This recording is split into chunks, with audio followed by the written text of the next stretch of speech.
2025년 2월 4일 헌재에서 열린 윤석열 탄핵 심판 제5차 변론 기일에 국회 측 증인으로 출석한 홍장원 전 국정원 1차장. 증인석에 앉기 전 홍장원은 자신을 국정원 1차장에 임명했던 윤석열을 향해 90도 각도로 정중하게 인사합니다. 이 모습을 보면서 내란 속에 윤석열은 흐뭇했을까, 다소 안심했을까요? 홍장원이 본격적인 증언을 시작했습니다. 홍장원은 12.3 내란 사태 당시 윤석열이 정적들을 싹 다 잡아들여 이번 기회에 싹 정리해 라는 지시를 내렸다고 윤석열 면전에서 또박또박 증언했습니다. 그리고 그 직후에 그 피청구인이 12월 3일 오후 10시, 밤 10시 53분경에 증인에게 전화를 걸었죠. 그렇습니다. 그래서 봤지, 비상계엄 발표하는 거 이번 기회에 싹 다 잡아들여, 싹 다 정리해. 국정원에도 대공수사권을 줄 테니까 우선 방첩사를 도와 지원해. 자금이면 자원, 인력이면 인력, 무조건 도와. 라는 취지로 말하였죠. 그렇게 기억합니다. 증인은 검찰 조사에서 당시 피청구인이 뭔가 흥분해서 자랑하듯이 이 얘기를 했다고 진술을 하셨죠.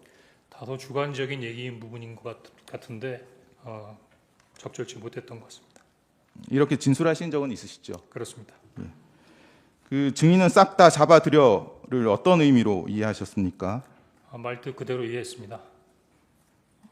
그 누구를 잡아들이라는 취지로 이해를 하셨습니까? 당시의 통화 내용으로 보면 그런 말씀을 하시면서도 구체적으로 대상자, 즉 목적어를 규정하지 않으셨기 때문에 당시로서는 뭔가 잡아야 된다는 생각은 들었었는데 누구를 잡아야 된다라고 하는 부분까지는 저한테 전달받지 못했습니다. 그 증인은 12월 3일 22시 58분경에 피청구인의 지시 내용을 구체적으로 확인하기 위해서 여인영 사령관에게 전화를 거셨죠. 방금 그 변호인께서 물어보신 대로 뭔가 지시를 하셨는데 목적어가 없었습니다. 그 목적어가 없었던 부분을 저는 두 가지로 추정을 하는데, 하나는 저는 1차장이기 때문에 원장님한테 이미 그 관련된 부분의 내용을 했나, 그래서 나중에 한번 원장님한테 들어봐라 라는 취지로 말씀하신 건지, 아니면 그 말씀을 하신 다음에 바로 방첩사를 지원하라고 말씀하셨기 때문에 방첩사를 지원하라고 했으니까 방첩사하고 협의하는 과정에서 알 수 있겠다 한 그 두 가지 정도의 추정을 했고, 또 대통령께서 말씀하시는데 거기다 대고 누구를 잡으란 말입니까? 라고까지 여쭤보지 못했습니다. 그래서 22시 58분경에 여인영 사령관에게 이제 전화를 거셨고 어떤 대화를 나누셨습니까? 아마 전화가 두 번으로 나눠질 겁니다.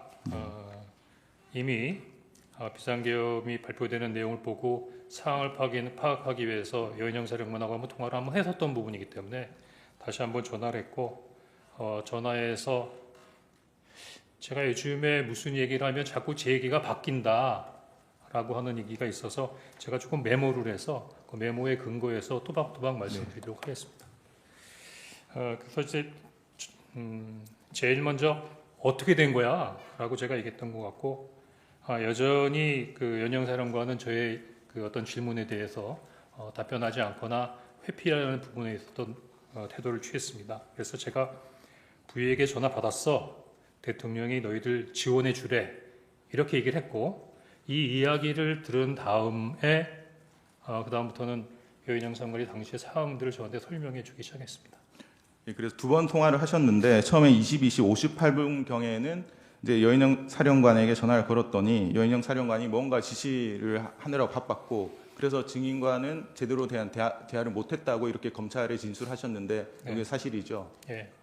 그리고 그 후에 23시 06분경에 여인영 사령관에게 다시 전화를 거셨죠. 네. 이때 이제 증인이 말씀하신 부위로부터 연락을 받았어라고 하니까 여인영 사령관이 처음에는 이제 뭔가 말하는 것을 주저하다가 증인이 대통령으로부터 연락을 받았다고 하니까 그때 이제 얘기를 하기 시작했죠. 네. 그래서 여인영 사령관은 증인에게 국회는 경찰과 협조해서 봉쇄하고 있습니다. 선배님 이걸 도와주세요.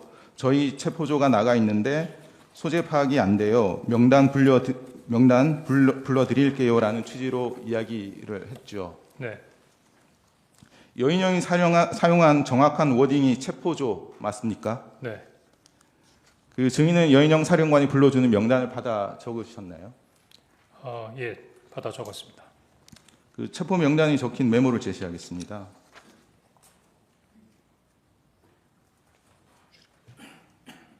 이 메모는 증인이 검찰에 제출한 메모입니다. 그 증인이 작성한 메모 맞습니까? 조금 설명을 드리면 아까 말씀드린 대로 제가 국정원장에게 보고를 드리기 위해서 관저에 갔었고 관저에 내려가 있는 상태에서 대통령님으로부터 전화를 받았습니다. 그 바로 이어서 지상을 준명하기 위해서 방첩사령관한테 전화했는데 방금 얘기한 대로 방첩사령관이 명단을 불러주는데 이렇게 책상에 앉아서 여유 있게 적었던 부분이 아니라 당시 구청원장 관사 입구에 있는 공터였기 때문에 서서 제 포켓에 있던 메모지에다 막 적었었습니다.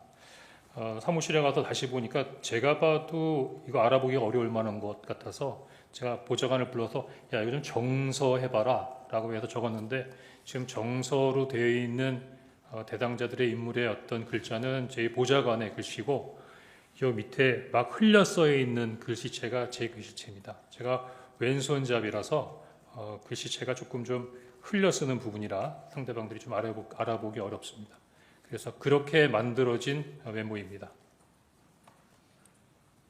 증인이 말씀은 요 위쪽 그 체포 명단이 적힌 부분은 제 메모를 제가 막 쓴 메모를 보고 제 보좌관이 정서로 옮겨 적은 거고 예. 요 밑에 막 흘려 써 있는 부분은 제 그 메모에다가 당시 사령관이 저한테 얘기했던 부분들을 잊지 않기 위해서 추가로 제가 그 위에 덧붙여서 메모를 해 놓은 겁니다. 예.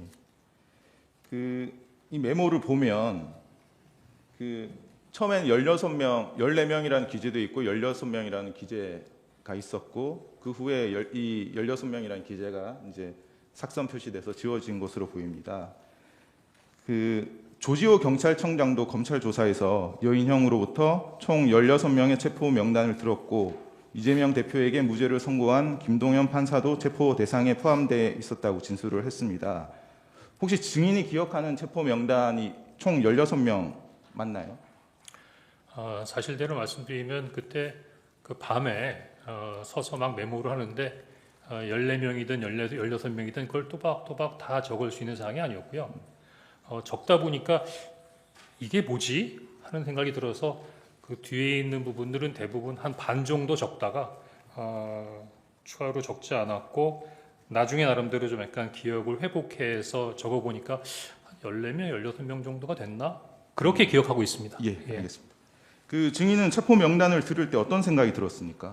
일단은 뭔가 좀 잘못됐구나 그런 생각을 했습니다. 그 메모 아래쪽을 보시면 이렇게 되어 있습니다. 별표 표시 1조 2조 축차 검거 후 방첩사 구금시설 감금조사 그 아래쪽에 별표 검거를 요청 위치 추적과라고 기재가 되어 있습니다. 네. 이 내용이 여인형 사령관이 불러준 말을 기재한 것인가요? 그렇습니다. 그 여인형은 1조 2조가 축차 검거 후에 방첩사 구금시설에서 감금 조사할 예정입니다. 지금 제일 급한 게 검거를 위한 위치 추적인데 위치 추적을 부탁드립니다. 라는 취지로 말을 했던 겁니까? 그렇게 이해했습니다. 그러니까 그 말뜻은 체포 대상의 중요도에 따라서 두 개 조로 나누어서 조별로 순차로 검거해서 방첩사 구금시설에 감금하고 조사한다는 의미 맞나요? 예, 그렇게 이해했습니다. 예.